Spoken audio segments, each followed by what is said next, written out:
একজন ক্রীড়া সংগঠক হিসেবে দুঃখ ভারাক্রান্ত মনে চতুর্দিকে ঘুরে কোনো উপায় না পেয়ে এই নোটিশটি আজকে দিয়েছি।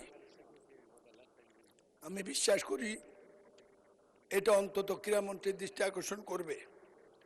2004 সালে কুমিল্লার দক্ষিণের মানুষের নতুন ঠিকানা সদর দক্ষিণ উপজেলা গঠিত হয়। সেখানে আমরা নিজেদের অর্থায়নে একটি স্টেডিয়াম শুরু করেছিলাম, যেটা সদর দক্ষিণ উপজেলা স্টেডিয়াম হিসাবে স্বীকৃত হয়েছিল। দীর্ঘদিন চেষ্টা করেছি, পরে শুনেছি স্টেডিয়াম উধাও হয়ে গেছে, টাকা লুটপাট হয়ে গেছে। সরকার বলে স্টেডিয়াম ওখানে আছে, কিন্তু আমার কুমিল্লা জেলায় এই নামে কোথাও কোনো স্টেডিয়াম সাধ্যমতো চেষ্টা করে উদ্ধার করতে পারিনি।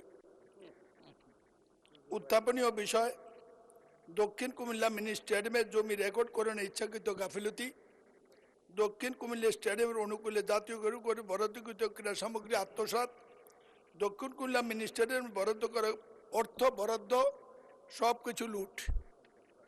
2005 সালে কুমিল্লা সদর দক্ষিণ উপজেলা ফুলতলি মৌজায় দক্ষিণ কুমিল্লা ক্রীড়া সংস্থার অনুকূলে স্থায়ী বন্দোবস্ত মূল্যে 2.1 সম্পূর্ণ ভূমি কর্মকর্তা উপজেলা চেয়ারম্যান স্থানের পদে ইচ্ছা গাফিলতি করা হয়নি।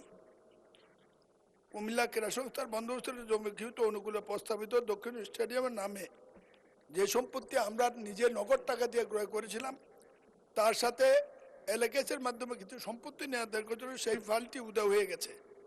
আপনার একজন ক্রীড়া সংগঠক, আমি আবেদন জানাবো, এটা আমার ইজ্জতের ব্যাপার। দীর্ঘদিন ক্রীড়াঙ্গনে কাটিয়েছি, মাননীয় প্রধানমন্ত্রীও সংসদে আছেন। এই স্টেডিয়ামটি কোথায় একটু উদ্ধার করে দেওয়ার প্রয়োজনীয় নির্দেশ দেওয়ার জন্য